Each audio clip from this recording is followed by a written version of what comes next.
Welcome back to the show. As I mentioned, it's a conversation we're having often in our community. Really proud to say that when it comes to mental health and talking about it and trying to reduce that stigma. It is National Mental Health Week, and our next guests are helping spread the word and raising awareness. We are joined by Barbara McCallum from the Ontario Alliance of Mental Health Practitioners. Welcome to the show. And Dr. Kim Holohan, National Director of Canadian Counseling and Psychotherapy Association. Welcome. Great to have you both here today. And this is an important conversation to have.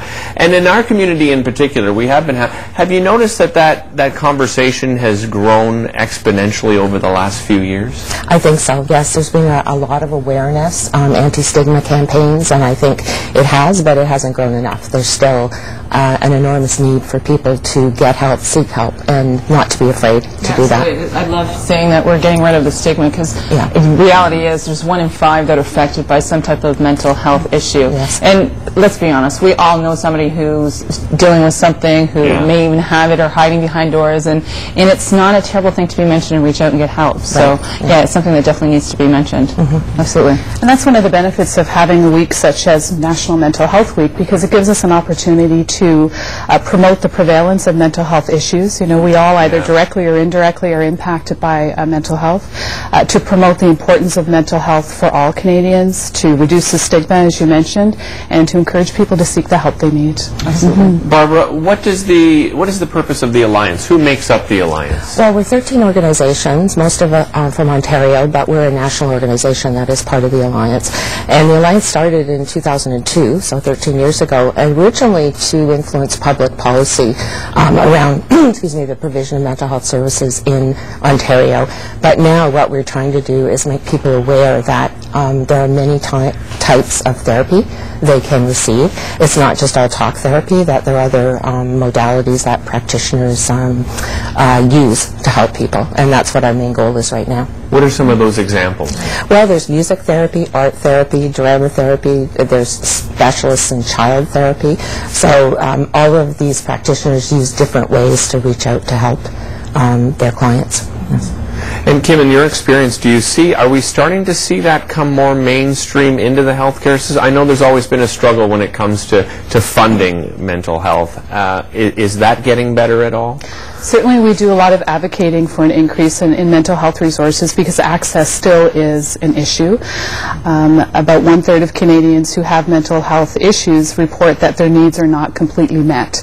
And one of the most significant needs, the most prevalent, and the ones that is not being met is counseling and psychotherapy. Right. So we actually have a website, talkingcanhelp.ca, and this is for the public to go on to learn about the different therapies that Barb has mentioned, to kind of demystify the process of counseling and to help you find a counselor in your local area. Now, is there a website that everybody can access to make sure that these services are available to them? Where would you suggest that people who are trying to reach out and might be too afraid to put a face to it, where can they reach out to? Well, I think certainly reach out to somebody who you trust, a family member, a friend, a colleague.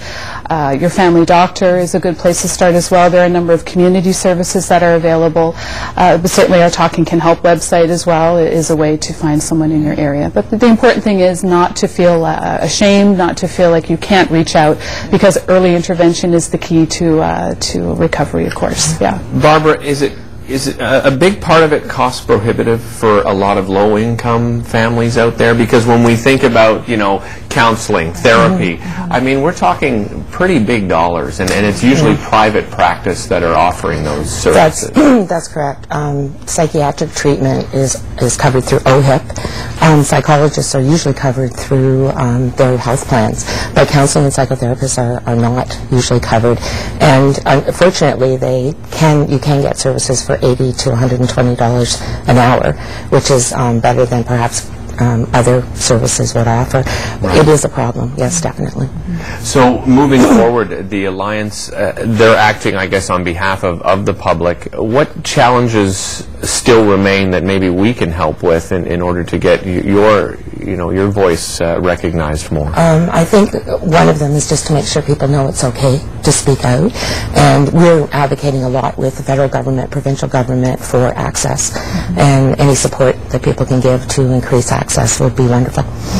Kim, are there things that happen within our city that you know, as we talk about the Mental Health Awareness Week, that people can get involved with? Sure. Well, actually, last night we just celebrated the Champions of Mental Health Awards. This is through the Canadian Alliance for Mental Illness and Mental Health. And we recognized several individuals from across the country and organizations that have been doing tremendous work in the mental health field. A local organization that was recognized is DIFT, Do It for Darren.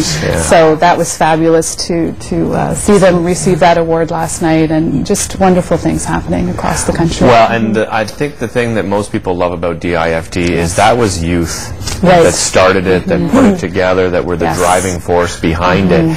And we've seen in our community, you know, young people taking their own lives. Obviously, Darren and Alan Hubley's son, Jamie, and James Osborne, who was a volunteer here.